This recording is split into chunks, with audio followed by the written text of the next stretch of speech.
Story.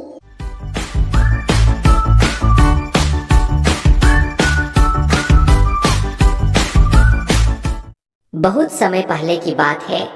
एक छोटे से गांव के पास एक सुंदर जंगल था। उस जंगल में तरह तरह के पक्षी और जानवर रहते थे।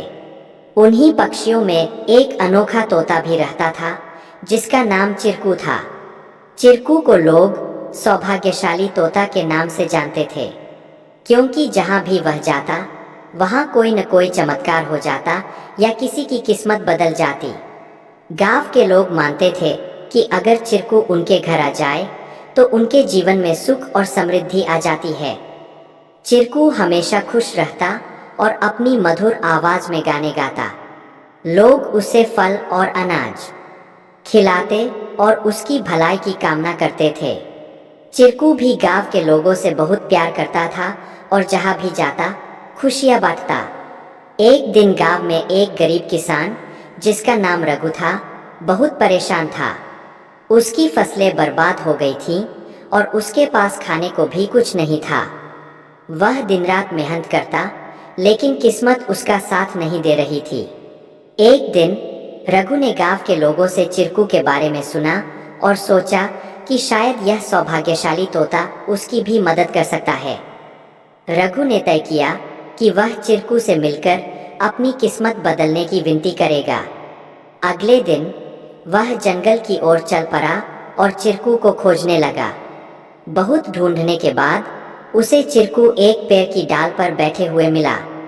रघु ने बड़े ही आदर के साथ कहा। चिरकू ने रघु की बातें ध्यान से सुनी और उसकी आंखों में दया उमड़ आई। चिरकू ने अपनी चोंच में एक छोटी सी चमकती हुई पत्ती उठाई और रघु को देते हुए कहा, यह जादुई पत्ती है, इसे अपनी जेब में रख लो और जब तुम अपने खेत में काम करने जाओ तो यह पत्ती तुम्हारी किस्मत बदल देगी। रघु ने धन्यवाद कहा और वह पत्ती लेकर अपने घर लौट आया। अगले दिन वह अपने खेत में काम करने के लिए गया।